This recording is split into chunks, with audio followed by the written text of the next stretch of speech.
Hello everybody, hope you're all doing well. I've taken a little break from videos, but I wanted to come back and give you guys an update on Camper 4.0, the most recent project. I will apologize, my initial uh, goal was to do kind of a build series like I've done on the previous campers, but to be honest with you, when I started putting this together, I realized that the building techniques are essentially identical to all of the other campers, and I felt it would be a little bit duplicative. Um, what's unique about this is, some of the ideas, some of which I'll talk about, some of which I'll bring up in other videos, and the overall design, which I think will appeal to many people. So, for those that were expecting a build video, I apologize. As I go through and describe what I've done here, I think the most important thing is not the techniques, but the ideas. All of the techniques have been talked about in other places. So let me recap where we're at here, though. So on this camper project, as you guys can see, this is a non-cab over version. So I'll move this over here. Now this is wide angle, so it's going to be a little bit distorted. And again, my messy garage as usual. So meaning that this spot right here will rest against the back of the cab of the truck. And most pickup trucks, including full-size pickup trucks, including mine, the top of the cab will be roughly in this area. You guys can see the slope and then go back. Again, this is a wide angle shot, so it's going to look a little distorted. The overall length of the camper is just over 7 foot. It's 85 inches to be specific. This one is a little narrower than 3.0. This one is about 77 inches wide. As you can see, the part that will rise above the cab is, probably, 2 foot higher, maybe just a little over 2 foot if you count the height of the solar panels. So we'll circle around the back here. So as you guys can see, I have marker lights on this one, and I have tail lights, just as I had incorporated in 3.0. And those will be tied into the truck, so when the truck's running, that will go from there. You guys see the door there. The interior height of the camper is probably going to be about 5'5", maybe.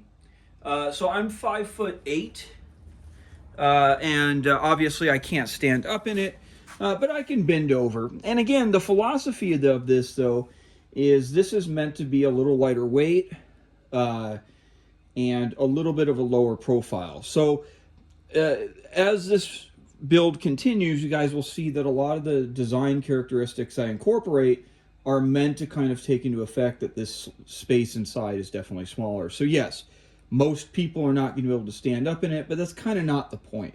With that being said, though, considering the low profile it has, I think for me to be able to just slightly slouch and walk in is not too bad. All right, let me show you guys the roof here. And this is kind of one of the first new design ideas that I've incorporated. Well, there's actually 2 new design ideas that I've incorporated into this build that I haven't before. So what you guys see up there are 2 200-watt panels. So for a total watt output of 400 watts. And then you guys probably see this trim piece that goes all around. And I will do a shot of the front later so you can see it, but it goes around the front and both sides, and it's open up in the rear. And, that was just something I tried. I actually think cosmetically it gives it a nice sleek look. Perhaps it protects the panels a little bit and, maybe has some sort of aerodynamic effect. But this right here is a new feature I think you guys will like. So what I did, and both panels go up, just the other one would hit my garage door opener, so I'm not going to. What I did is put the panels on a gas strut. So the front, I just simply used a hinge used for a garage door. It was some extra hardware a neighbor gave me. And I used some sheet metal screws and attached those to the front of the aluminum frame for the panel. And then I added these gas struts, and the panel now can tilt, and that's about 22 degrees, somewhere in that neighborhood. I'm sure most of you guys know that most solar panels are typically more efficient when they're tilted. And that's going to depend on many factors, your your latitude, the time of year, so forth. But I wanted to, and some of this was just an experiment, just for fun, but I wanted to incorporate that tilt, and then, you know, presumably this would give me a little bit more efficiency. I haven't hooked it up yet, but I am going to create a little mechanism to where I can tune that tilt angle within that 20-degree range. So, for example, you know, maybe a 10-degree tilt might be more advantageous in the summer, for example, or something like that. But I thought that was a pretty neat idea, and it actually worked really, really well. I'll give you guys another shot there. And I was very happy with that. The roof is still just plywood, like it always had been. But what I did is I coated it with a roll-on bed liner material as opposed to the fiberglass and flow coat, which I had done in previous models.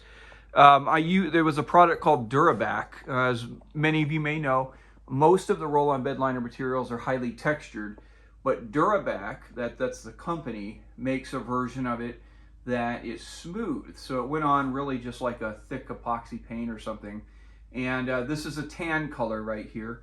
And I was very pleased with how that turned out. I am probably going to put another coat. I put 2 coats on already. I'll probably put on a 3rd coat sometime later. But that saved me a lot of labor and money over doing the fiberglass.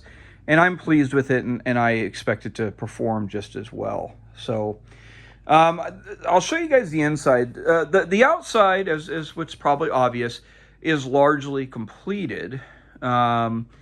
And the next phase is all of the interior components. I've done a little bit in the interior, but I largely want to keep the interior kind of a surprise. But I will show you guys a quick sneak peek, and so from some astute viewers, you guys might be able to see what's going on. All right, so let me talk about another outside feature here. This camper will also have an air conditioner. Now, I know many of you watching this, you might live up in Canada or up in the north, or maybe you only take your campers out during you know, cooler times. But I live here in the Southwest, and heat, even you know, is a problem that you contend with quite a bit, at least more than half the year. So, creating some sort of cooling mechanism for me really expands the use of this. So, if for those who watched my other videos, you guys had seen that I had created a system where the AC sits internally within the camper. There was a door that flipped up with some sort of diverter, and there was a larger case area around the AC, and that's what allowed for the intake, and then the exhaust was separated. So in this circumstance, I wanted to try something new.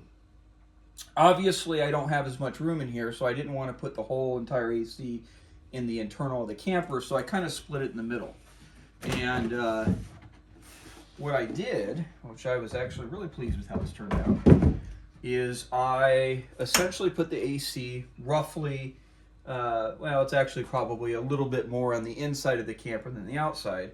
And then this area around it, so let me move this camera here so you guys can get a little different view, is larger, and this will allow for the intake of air. So on these kinds of AC units, and it's just a 5,000 BTU unit, they have the intakes, which are on the top and the bottom and the sides, where the intake comes in, and then this is the exhaust over the condenser.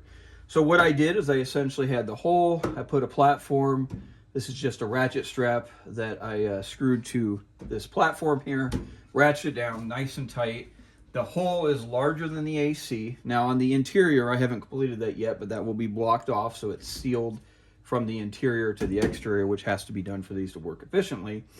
And then when this is not in use, both to protect the AC, provide some additional insulation, and cosmetically, I built this box. So what this box is, for those who know, it has a cleat right down here, which is kind of an angled piece of wood that meshes up with this angled piece of wood. So if you see my finger right here, this is actually lower because that piece of wood angles in this way. And this simply fits over top of this, over in the cleat, and snaps down in place. And then right here on these sides, let's see if this image gets it here. This is a hardwood here that I used. And as you pull it up, you guys can see that this piece is attached to the box. This piece is attached to the wall. Now, I haven't installed it yet, but there will be a lock right here. And this is a real nice, tight, and efficient fit. And then when the AC is not in use, and as you guys saw when I took it off, it does have some insulation on it, this box will be in place. And when the AC is in use, all you do is you simply pull it off, and there's a second cleat down here that the box rests on. So therefore it just sits underneath there and looks nice and tidy. So it's cold here, obviously. Well, it's not cold, but it's not nearly warm enough to run the AC. But to the best of my initial attempts, the AC seems to function really, really well. So I'll give you guys, again, there's going to be more trim out and stuff like that. The interior is not completed, but I will give you guys a look at the interior of where that AC unit is. So you guys can kind of see it will sit there. That white that was around it, that was just some accessories that came with the AC. I went ahead and used them just for some initial testing, and I will remove those. So, all right, let's move to the front of the camper here, and I will show you. I will show you the front. But actually, I'm sorry. One more thing here. Now this is the curved front that you guys see. This is the back side.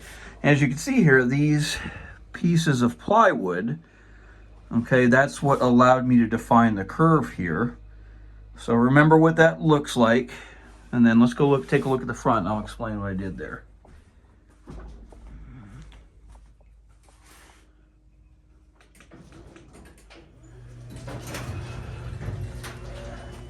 You guys see I have some asymmetry in terms of the windows. So I have a window in the front, and again, I'm sorry guys, I got my garage stuff in here. I have a window on this side, but then I don't have a window over here. And that's done on purpose. And the rationale for that will become clear in later videos. That design there, that doesn't mean anything. That's just decorative to kind of give that wall a little bit of style. But if you take a look at that front trim there, you can see, I think that looks pretty sharp as far as the where the solar panels sit. And let's take a look at this profile here. So this is that same roll-on Duraback finish here for this curve. So how I obtain this is two pieces of about 1/4-inch ply that's laminated together. And those plywood arched pieces that you saw in here, these pieces essentially laid over it. And of course they were screwed down with screws and so forth. And then I just used automotive Bondo to kind of fix and cover holes and kind of clean up some of the shape, and then painted over it with the Duraback. And I was very, very pleased with how that turned out. So this is it, guys. And I really like where it's going. It's, so this is kind of one of the advantage of a non-cab over, is it uses far less material. It's definitely faster. I'm only 5 weeks in, and you guys can see that the whole external structure's done. All the electrical's done. Even the solar panels are installed. I still have a few things to tune up in there. I will probably take the AC out before I put it in the truck and then put it back in just to lighten it up. But we've got a lot of progress, and I am now steaming ahead on the interior build. So, another one of those advantages of a non-cab over camper is it's definitely going to use a lot less material and be faster to build. Should have a lower aerodynamic profile, and it may be something more suitable for the interests of other people. One other thing I want to note is that the tub in this, so every other camper I've made have been made to fit into a full-size pickup truck. And this one also will fit in a full-size pickup truck. But I also narrowed up the tub so it should fit into many, if not all, mid-size pickups. I kind of use the Toyota Tacoma bed as a reference point to the widths of different areas. Now, that I would definitely, if you were to make one like this, for example, or if I were to ever put this in a mid-sized pickup truck like a Toyota Tacoma, for example, it would definitely have to be, you know, the 6.5-foot bed, so a little bit of a longer bed than what you see in a lot of the modern ones. But this camper is specifically built for that, and it would probably work pretty well. So, guys, I appreciate you watching this. I hope you like this video, and of course, subscribe and comment and let me know what you think. Thanks a bunch.